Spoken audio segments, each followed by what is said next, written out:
The infrastructure bill that passed after partisan battles is already reshaping America. To talk about what it's already done and what will get built next, here's Rick Smith. Vice President Kamala Harris wrapped up the Biden administration's Invest in America tour. Did that in Washington, D.C. at the I-395 Arland D. Williams Jr. Memorial Bridge. That's the bridge that connects Northern Virginia and Washington, D.C. I've been on it a million times. Needs help. And she announced a $72 million bit of funding to help repair that bridge. Something like 90,000 people a day cross over that bridge. But she also, while they're on Thursday talking about that bridge, talked about the fact that $300 million in bipartisan infrastructure bill funding has been allocated to bridges across 8 states and the District of Columbia. They're going to be either repaired or replaced. Now, this was the last stop on the administration's 3-week Invest in America tour, as I said. But it's been reported that, you can't get a lot of information because our media structure just didn't care. But it's been reported that some 20 representatives of the administration were out traveling to more than 50 cities across the country, across 25 states, to talk about the $435 billion in funding that are going to fund 23,000 projects across the country in 4,500 cities. Many of those cities that didn't vote for Biden. Now, again, you look at the fact that our bridges and our infrastructure, our roads and stuff falling down. I guess as of right now, the number is something like 4,600 of the nation's bridges have been or are currently being repaired or replaced. This is enormous. And this is something that, our mainstream media, we've got to talk about things that divide us. This is the stuff that we should be thrilled about. That we're getting good infrastructure in our communities, we're getting good jobs for people in our communities, and all of that positive movement that brings us back into the middle of the road. I often say, the one thing that I when a new road comes in, I'm thrilled because I now know I'm not going to have to align my front end again. But where I live in Pennsylvania, the pothole capital of the U.S., yeah, that happens a lot. So the fact that we're doing something on infrastructure is incredibly important to me.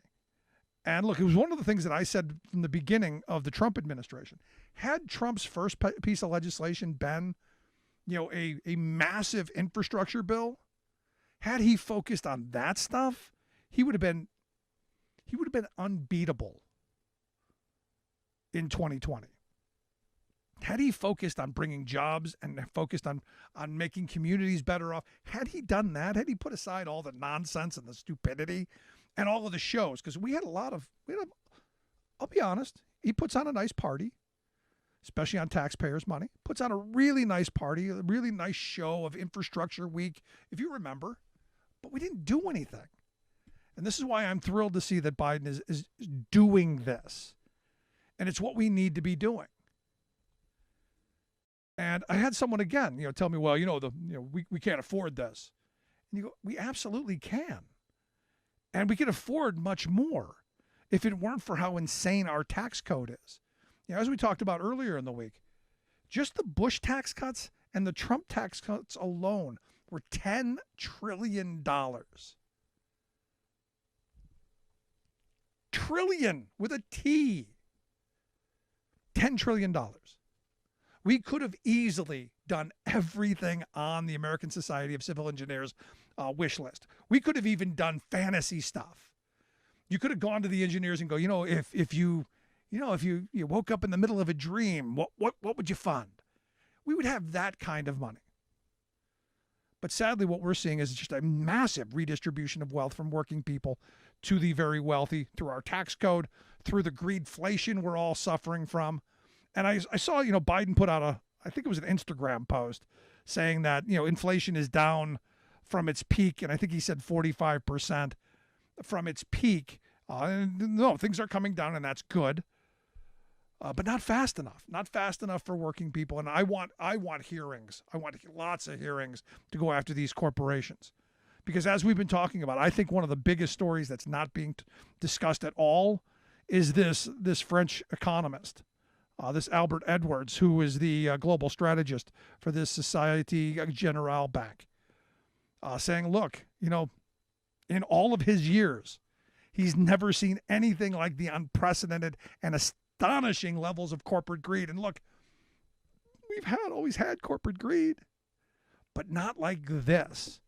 And as he said, look, if the supernormal profit margins that we see now, if that becomes the norm, he says, look, it's going to inflame social unrest. If working people can't afford to keep a roof over their head, understand 39% of working people are missing a meal to pay their rents or pay their mortgages. In the wealthiest country in the world, that's unacceptable. And as he said, we may be looking at the end of capitalism. And I've been saying this for a while. When a handful control the unimaginable amount of wealth that they have in their hands and are able to do whatever it is that they want to us, when do the pitchforks come out? When do people start pushing back? Now, you could say that's what Trump was, and I agree. Trump, to a degree, was a pushback to our loss of manufacturing jobs, to the fact that communities are broken because those factories abandoned them. I was right there, and still am. I still believe those communities need to be dealt with because they're not enough. But the credit I give Biden is there's money going into those places now. But if we're going to be the United States, we got to be united. And we got to find those things that bring us together. Jobs, infrastructure, those things bring us together. We've got to stop being allowed to be divided on this stuff. And for me, let's talk tax code. I've said for a long time, we should be cutting taxes at the bottom, raising them at the top. Much like the good socialist President Dwight David Eisenhower, who invested enormously in infrastructure and had a top marginal tax rate of 92% on individuals making over, I think it's like $1.6 million in today's dollars. Corporations over a certain percentage were paying 56% tax rate.